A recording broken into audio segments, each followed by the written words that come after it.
Hello and welcome all of you. आज हम discuss करने वाले हैं एक नया टॉपिक जिसका नाम है business knowledge and system deployment. ये किस तरीके से करना है, ये topic comes under in said system analysis and design के अंदर आएगा। तो इसको आज हम डिस्कस करने वाले हैं। इसके अंदर हमारा जो रोड मैप होगा वो क्या है, idea generation and research, second one is business plan, next one is business name and branding, and next is legal structure, business team and backup management यानी रिस्क मैनेजमेंट। ये सारे कंपोनेंट को cover करने वाले हैं हम इस टॉपिक के अंदर। अगर आप कोई बिजनेस सेटअप करना चाहते हैं तो उसका एक रोड मैप होता है जो हमें प्लान तैयार करना पड़ता है। तो पहला होता है आइडिया जनरेशन एंड रिसर्च। सबसे इंपॉर्टेंट जो कॉन्सेप्ट है वो है रिसर्च का। जितना बेटर, जितना ज़्यादा से ज़्यादा हम किसी भी बिजनेस को स्टार्ट करना चाहते हैं तो उसके बारे में पहले रिसर्च करें। ऑलरेडी एग्जिस्टिंग जो चीज़ें हैं उससे रिलेटेड, उससे हम रिसर्च करके कुछ की पॉइंट्स निकालें कि क्या क्या हमें अपने बिजनेस पे इंक्लूड करना है। तो research work is very important की पॉइंट हियर। रिसर्च जितना स्ट्रॉन्ग होगा उतना ही अच्छा हमारा वर्क आगे फ्लो करेगा। सेकंड वन है बिजनेस प्लान। जब भी आप कोई बिजनेस स्टार्ट करने वाले हो तो सबसे इंपॉर्टेंट चीज़ क्या है, ये है कि आपके बिजनेस की प्लान क्या है, आप किस तरीके से वो स्टेप बाय स्टेप उसको फॉलो करोगे। तो बिजनेस सेटअप के लिए सबसे इंपॉर्टेंट होता है, सबसे पहले बनता है बिजनेस प्लान। बिजनेस प्लान हम बनाएंगे तो उसके बाद हम सेटअप करेंगे कि जो बिज़नेस हम करना चाह रहे हैं, जो बिज़नेस का सेटअप हम करने जा रहे हैं, उसका हमें एक नाम, यूनिक नेम होना चाहिए जिसे हम बोलते हैं नेम एंड ब्रांडिंग। क्योंकि अल्टीमेटली उसी को हम प्रमोट करेंगे, जो आपके बिज़नेस का नेम होगा उसी का ब्रांडिंग एंड प्रमोशन हम करेंगे सो दैट आपका जो प्रोडक्ट है उसको हम मार्केट में लॉन्च कर पाएँ और उसकी हम एडवर्टीजमेंट कर पाएँ। सो बिजनेस प्लान के बाद branding is also very important term. After that legal structure. हमें एक प्रॉपर लीगल स्ट्रक्चर बनाना पड़ेगा कि क्या क्या हमारे बिजनेस का जो हमने सेटअप किया उसका स्ट्रक्चर क्या होगा, किस तरीके से काम करेगा, और वो भी लीगल पेपर वर्क की बात हो रही है यहाँ पे। और नेक्स्ट हो जाता है आपका बिजनेस टीम। आप जो भी बिजनेस सेटअप कर रहे हो तो ऑफकोर्स उसके साथ आपकी एक टीम होगी। उस टीम के बारे में, उस टीम में कौन कौन लोग होंगे, क्या क्या पर्सन्स होंगे, कितने लोग होंगे, वो सारी अपनी टीम की प्रॉपर प्लानिंग करना। क्योंकि एक बिज़नेस को ग्रो करने के लिए सबसे इंपॉर्टेंट होता है उसके टीम मेंबर्स। तो जितनी अच्छी टीम होगी उतना अच्छा हमारा बिजनेस ग्रो करेगा। एंड नेक्स्ट एंड सबसे इंपॉर्टेंट चीज़ बैकअप क्या है, मतलब रिस्क मैनेजमेंट।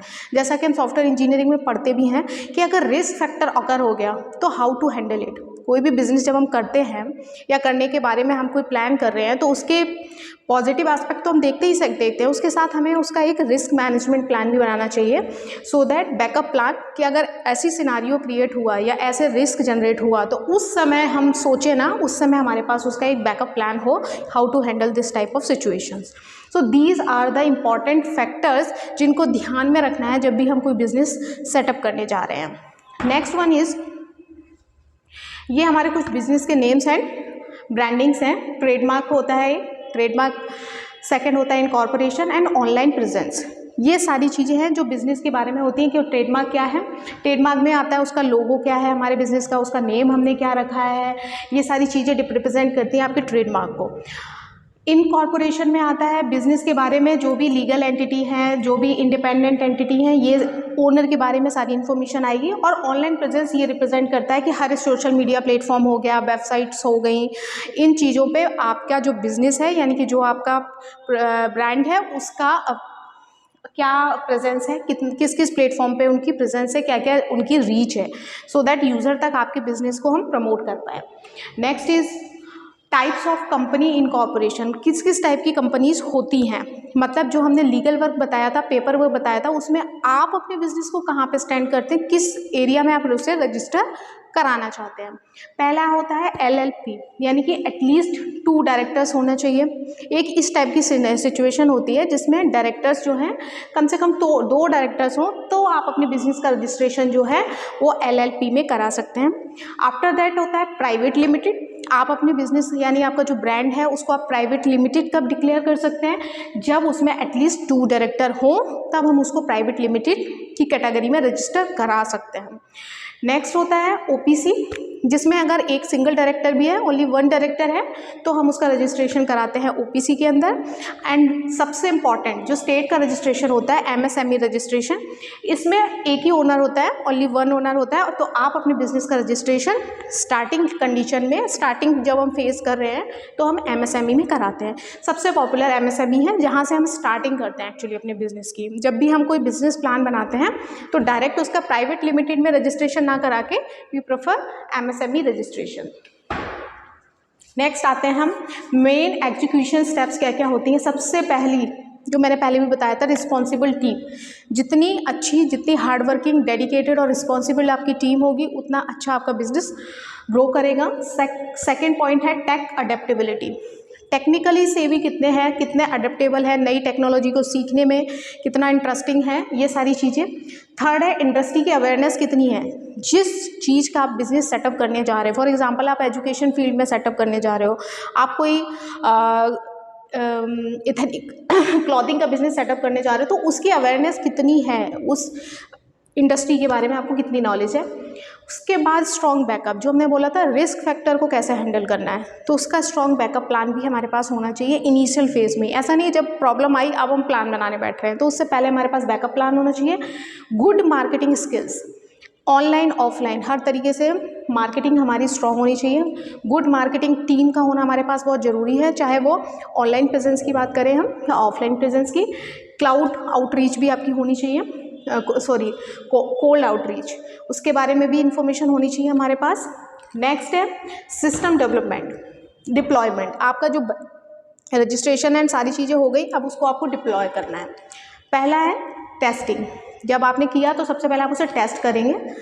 टेस्ट करने के बाद अगर उसमें कोई प्रॉब्लम फेस होती है, उसमें कोई एरर अकर होती है, तो हम उसे डिबगिंग करेंगे, अगर रिक्वायर है तो। नहीं है तो कोई दिक्कत नहीं है, ठीक है। उसके बाद हम एनालिसिस करेंगे, सर्वर रिक्वायरमेंट्स देखेंगे क्या क्या है, और उसके बाद हम उसे लॉन्च या होस्ट करते हैं। फॉर एग्जांपल हम एक वेबसाइट का लेते हैं, हमने एक वेबसाइट अपने बिजनेस के रिगार्डिंग बनाई है, तो उसके बाद सबसे पहले बनने के बाद हम उसको टेस्ट करेंगे कि क्या वो अप्रोप्रिएट टास्क परफॉर्म कर रही है जो हमारी रिक्वायरमेंट है। अगर उसमें कोई एरर नहीं आती है then it will be okay, लेकिन अगर कोई प्रॉब्लम आती है तो उसी फेज़ में हम उसे डिबगिंग करके उन चीज़ों को रिमूव करेंगे। नेक्स्ट स्टेप में जाते हैं, हम सर्वर की रिक्वायरमेंट देखते हैं कि भाई जिस सर्वर पे मुझे होस्ट करनी है उसकी रिक्वायरमेंट क्या है, हमारी वेबसाइट के साथ मैप कितना हो रहा है। और जब हम सारी चीज़ों को एनालिसिस अच्छे से कर लेंगे कि रिक्वायरमेंट ये है, हमारे पास ये सारी अवेलेबिलिटी है, उसके बाद हम जाके उसको डिप्लॉय या होस्ट करेंगे। ये सारी रिक्वायरमेंट थी मेरे पास, फुलफिल हो गई, अब मैंने उसको जाके डिप्लॉय किया, ठीक है। जैसे आप एक नॉर्मल वेबसाइट को हम करते हैं। आप यहाँ पे पूछा है, लोग पूछते हैं डोमेन और होस्टिंग में थोड़ा सा कंफ्यूजन होता है। डोमेन क्या होता है, होस्टिंग क्या होती है। डोमेन क्या होता है, वो यूनिक नेम होता है जो आपके बिजनेस को असाइन किया जाता है, जिसे हम यूआरएल बोलते हैं। तो डोमेन का नेम होता है। होस्टिंग एक प्लेस होता है जहाँ पे आपकी वेबसाइट से रिलेटेड सारी फाइल्स स्टोर की जाती हैं। होस्टिंग स्पेस होता है, वो सर्वर पे हम परचेज करते हैं जहाँ पे आपकी उस वेबसाइट से रिलेटेड सारी फाइल्स स्टोर है। और डोमेन उसका वो यूनिक नेम जिसके थ्रू उसको हम एक्सेस करते हैं। फॉर एग्जाम्पल ये हमने लिखाया है, ट्रेडमार्क हो गई उसकी आइडेंटिटी। होस्टिंग मतलब स्टोरेज कहाँ है, क्योंकि आपकी वेबसाइट में जो भी कंटेंट, जो भी फाइल्स, जो भी डेटा है उसको कहीं ना कहीं आप स्टोर कराओगे, तो स्टोरेज को हम बेसिकली होस्टिंग कहते हैं। और डोमेन जो होता है वो उसका एड्रेस होता है जिसके थ्रू आप उसको एक्सेस करते हो। यहाँ पे जैसे बोला ना, कोई एक एंटरप्राइजेज है, ये उसका एड्रेस है, तो इस तरीके से आप इसको मैप आउट कर सकते हो। अब जब आप डोमेन परचेज करने जाते हो, कोई भी सिंपल सा आप खरीदें, जैसे बेसिकली GoDaddy अगर हम ओपन करते हैं तो आपको जो डोमेन चाहिए उसके बहुत सारे एक्सटेंशन अवेलेबल होते हैं। उस समय आपको जो पिक करना है, जो आपके बिजनेस के साथ इजीली मैप हो रहा है, आप उसे चूज़ कर सकते हो। जैसे .com, .in, .co.in, .org, ये बहुत सारे एक्सटेंशन अवेलेबल होते हैं हर एक जहाँ से आप डोमेन परचेज करेंगे। तो आप अपनी नीड, अपनी बिजनेस के अकॉर्डिंग परचेज कर सकते हैं। फॉर एग्जांपल एजुकेशन का बिजनेस है तो .edu, .in ले सकते हैं हम। तो इस तरीके से आप कोई भी परचेज कर सकते हैं जो आपके बिजनेस के साथ रेलिवेंट हो। नेक्स्ट आता है होस्टिंग फॉर वेबसाइट डिप्लॉयमेंट। आपको वेबसाइट को डिप्लॉय करना है, तो आप बहुत सारी तरीके की होस्टिंग अवेलेबल है, आप कोई से भी यूज़ कर सकते हो। एक होता है VPS होस्टिंग, नेक्स्ट होता है शेयर्ड। अगर आपको लगता है कि आप शेयर्ड होस्टिंग को यूज़ करना चाहिए अपनी वेबसाइट के लिए तो आप शेयर्ड होस्टिंग को यूज़ कर सकते हैं। सबसे ज़्यादा पॉपुलर यूज़ होने वाली क्लाउड होस्टिंग, उसको भी आप यूज़ कर सकते हो। अगर आपने अपनी वेबसाइट खुद से डिज़ाइन की है, आपने किसी भी टेक्निकल पर्सन की हेल्प नहीं ली है, तो आपने अगर वर्डप्रेस पे बनाई है तो आप वर्डप्रेस की होस्टिंग के साथ उसे होस्ट भी बहुत ईजीली कर सकते हो। उसके अलावा होस्टिंग फॉर ऐप डिप्लॉयमेंट।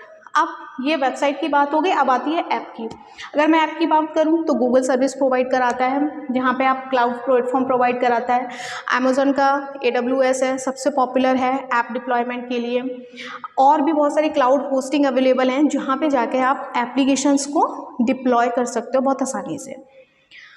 ठीक है, आफ्टर दैट ये पूरा ओवरऑल मैंने आपको एक रोड मैप एक प्लान बताया कि आप अगर कोई भी बिज़नेस को सेटअप करना चाहते हो तो स्टेप बाय स्टेप इन चीज़ों को तो आपको प्रोसेस फॉलो करना ही पड़ेगा। तो ये सारी स्टेप्स जो हमने अभी डिस्कस की, ये सारी स्टेप आपकी बिज़नेस डिप्लॉयमेंट के लिए हैं। Thank you so much for watching us.